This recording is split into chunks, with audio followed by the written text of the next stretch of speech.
you're a recovering addiction to things. You know what I mean? Yeah, Like I'm a recovering alcoholic and a recovering addict. and a recovering addict, and I'm the same.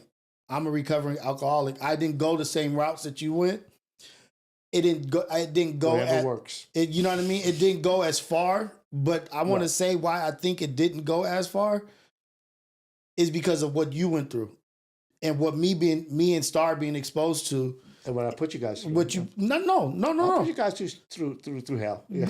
No, not. I'm talking about going to the meetings. Oh, okay, yeah, like yeah. shit is rough. Like that. Like that's not what we're here for. You know what I mean? Yeah. Like dealing with an alcoholic is what it is. You know what I mean? But that we're not here to beat a dead horse. We're talking about what came and what grew out of that. Right. You know what I mean? Okay. And so we all have our vices. Fuck it. We all have vices and we all go through our ups and downs, but that's nor here nor there.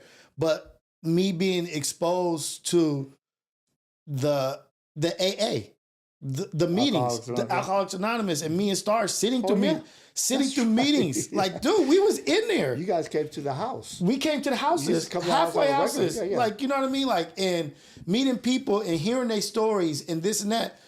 And a lot of that shit I didn't think I was paying attention to. You know what I mean? Because I thought we was just going for the cake and the coffee at the end of the meeting. You know what I mean? Like we'd be running around doing it, you know, like, but a lot of that shit resonated with me. You know what I mean? Like a lot of those stories, a lot of the brothers that passed away that didn't make it from their habits. And so it was a point where Zaya realized that I was tipsy on the 4th of July, like 2 years ago, like maybe 2-3 years ago, I can't remember. But she called Ayana and said, I think Dad is tipsy. And that shit fucked me up because it took me to the point where I would remember when you and Mom would be tipsy, or like, you know what I mean? Like noticing. Right. And I was like, it like just woke me up like, oh, you going into a pattern. You're following a pattern. Get on it now. Right. You know what I mean? And so it's good that you realized it, recognized it. And it was just like, I don't think I would have though. Had I not had my past experiences with it, it would have just been like, whatever, you know what I mean? Right. But because I went through it and I was like, oh, like I know if Dad or Mom or uncles, if whoever's tipsy, I know I'd be like, hey, let me get $1. You know what I mean? Yeah. Because more willing to like, get you out of here. Yeah. I want to go to the store. Like, hey, get out of here. But it just it was a wake-up call. Like, oh, okay. I don't want to, they say breaking the chains. You know what I mean? Like breaking the chains of what was the past. You know what I mean? What we came through, because I don't want that to be a normalcy in my household for them to think that this was what my dad was doing, so I'm gonna do it. You know what I mean? Like, and you turned your shit around early though. Like, I think we didn't. It wasn't like into my teenagers. It was early that you went through whatever you went through. 1991. 1991. So it was 10. I was like, everything was up to 10. Right.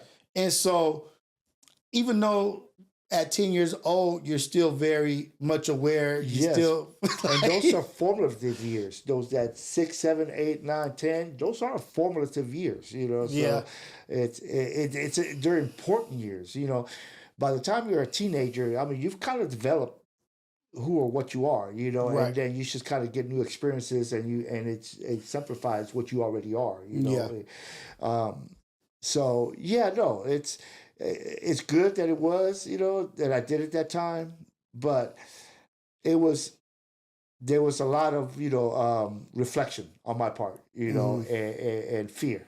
Okay. You know, and one of the reasons I mean, that I did go into recovery, decided this was it was fear. It was fear. Fear of what?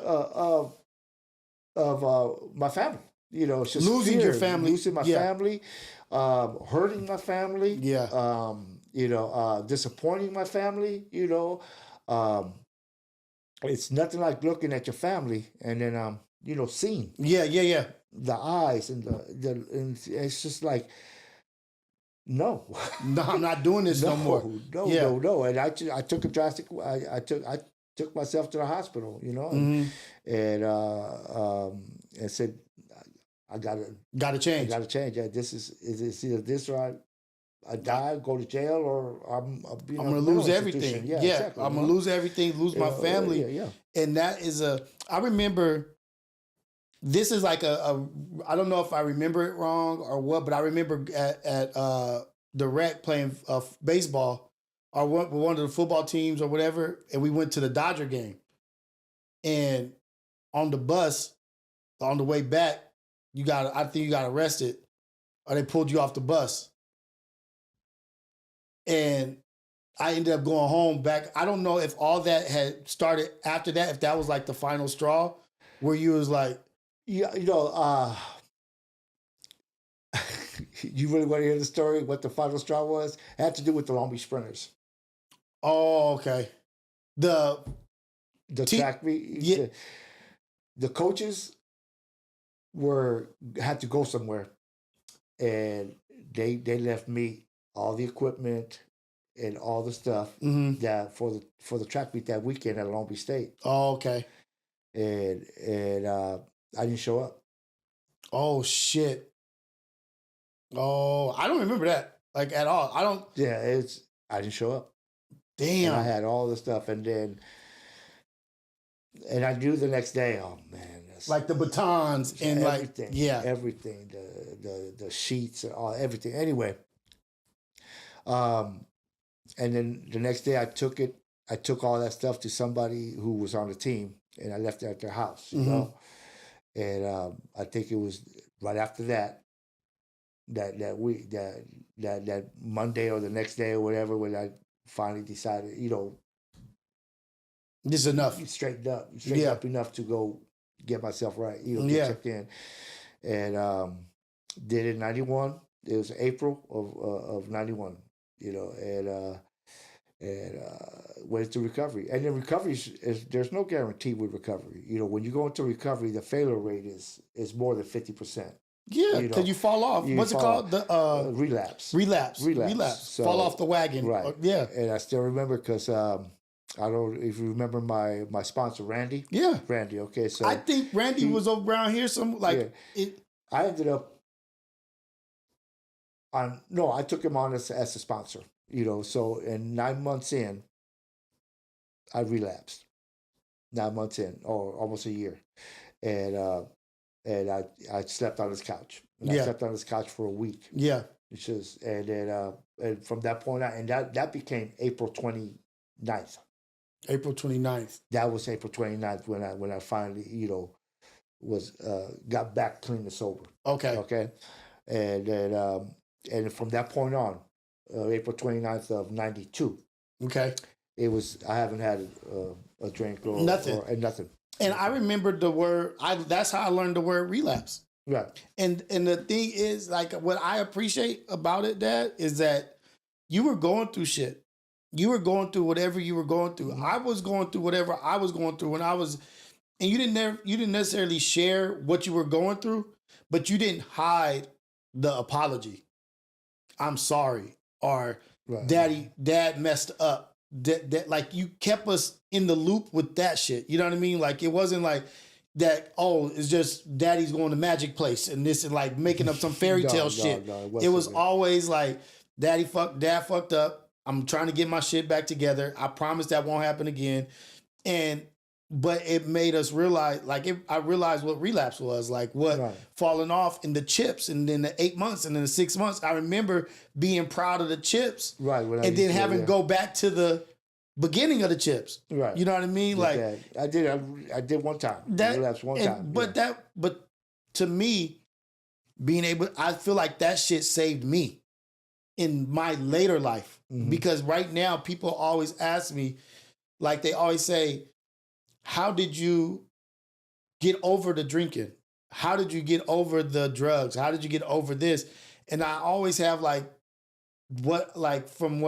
can explain is like, you just have to find what you value in life. You have to find what you love, what matters most to you, and to live for. And will this help you gain that, or will this help you lose that? You know what I mean? Right. Like, will doing this help you gain what you love in life, or will it make you lose that shit? And so but I've heard that shit before. You know what I mean? I've heard that in meetings. I've heard that in things as a kid. And I just believe God does everything for a reason. And it's led me to where I am today, to where now I'm like talking on the internet, having podcasts where there's people that hit me up and say, thank you for talking about that. I was in a place today where I needed to hear that, and it gave me strength to not pick up the drink, to not do this and that. Right.